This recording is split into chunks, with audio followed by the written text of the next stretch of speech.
He was not content enough by taking a radical out around the Silverstone circuit. He had to get in a Focus as well. How was that?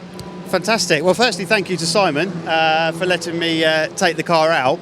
It was thrilling, absolutely brilliant. I mean, again, going out on a damp circuit, so I didn't want to, and I'm sure Simon wanted me to bring the car back, but I managed to get the back end quite lively. You can feel that the car needs to be driven in that way, and absolutely on the edge. But I really enjoyed it. Really enjoyed it. Great track car, though, isn't it, Simon? I'll jump over here. I'll kick Ben out anyway. Good, well done. Wait, hang on. Wait, are you driving anything else? No, I think I should go and do some work now. So. Boo. All right, see you in a bit. Thank you, Ben Jeter. Simon. Yeah, I mean, these cars are brilliant track cars, aren't they? Yeah, they're fantastic, especially for a beginner, right up to an expert driver. The expert drivers will jump in. They're surprised at what the torque and the fun that these cars are. You know, I mean, Ben, I said to Ben, you won't be disappointed if you drive it. I know you're going to go and drive a Radical. We're talking something hyper fast. We're talking about a diesel Focus here, but they're not hanging about. You know, they're absolutely brilliant. You will enjoy it. And they're fun cars. The pudding, he's got out there smiling. You know, yeah. So, Focus Cup. Tell us about that, because presumably that's one of the biggest things that you're promoting this weekend, right? Yeah. I mean, obviously, we own all the cars. That's the main thing about it. So we're in control of the cars. The same people built the cars. The same people maintain the cars. The drivers come along. Not only is it arrive and drive, at each round, the drivers pick 2 balls from a box. They look at the numbers and say, "I'll have that car." So it's totally random. So if the cars are the same, but if one had, everybody thought that one's a bit quicker, which they haven't this year. But if they did, they would choose that car. But everything's just gone fantastic this year. And because we're one big team, the drivers have actually been like a big family. Yeah. So we're all in one awning, making cups of teas for each other. You know, it's not like the rivalry of teams and everything. So because of that, the damages was very small compared to a lot of championships which the one make. You know, they suffer from battering each other. And another difference in our championship as well, we had a lot of novices. We've got a lot of, I would say the average age is like 40, 45. You know, we've got the older generation that either coming back to race or want to race, and they're fitting in this big family of ours. Such a good idea. What a nice championship. And presumably affordable. Yeah, it's affordable. I mean, they can do the whole season for less than £20,000, which that includes that's not a bad price considering they get the test day with that as well. With other championships, they'd have to pay £325 for the Friday just to test, and then the mechanics and everything else. So we're including everything. Where do you go? What's your season like? We started for next year. I keep saying this year. For next year, we'll be at Donington for the first one at the beginning of April. And then we've got Croft Circuit, which is, you might tell by my accent, up our way, my local track. We're also doing Silverstone on the national track.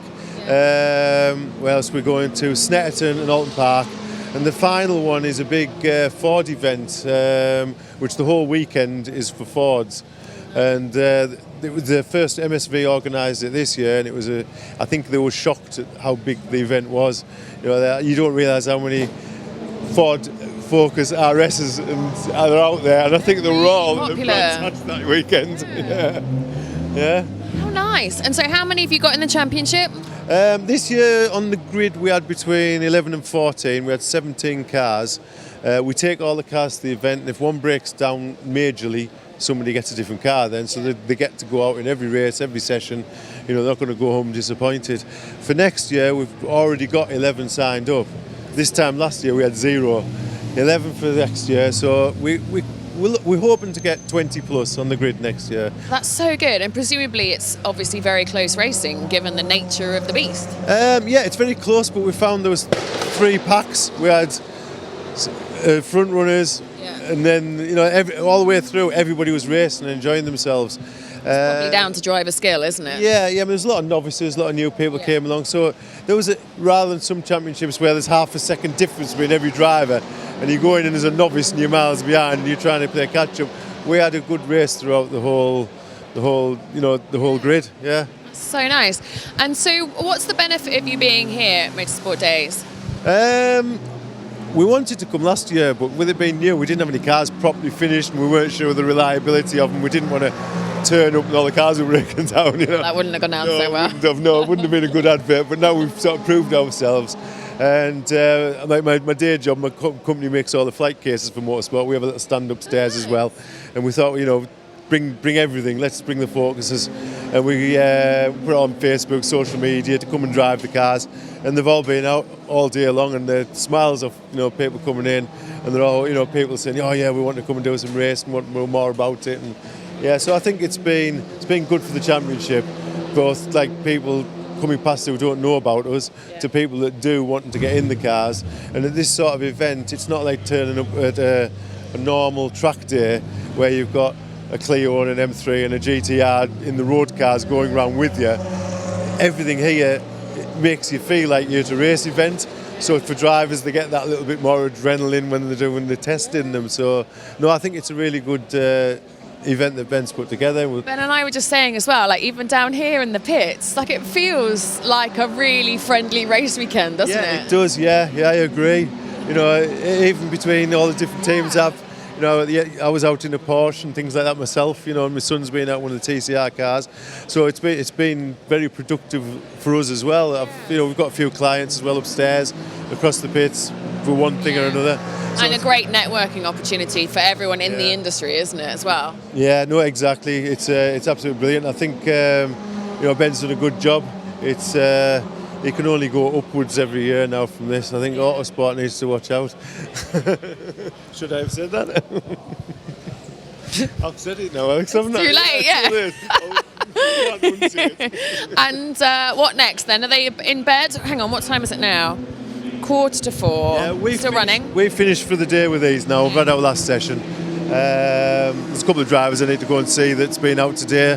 Obviously needing a little bit more information. Hopefully we can get a couple more signatures if it works out that way. But so when people come down, what can they expect? And can they, for example, if they come down tomorrow, then what can they do? If they come down tomorrow, we've still got a few spaces left. I think we've got one car available all day, and then the other, a second one, maybe 2 spaces. So we filled the spaces better than we thought we would. But I think once people have been out in them, they get they get a big smile. Bug. Yeah, they get the bug. Yeah. Fantastic place to start if you're wanting to progress into right up to touring cars, GT racing, whatever. You learn the basics here.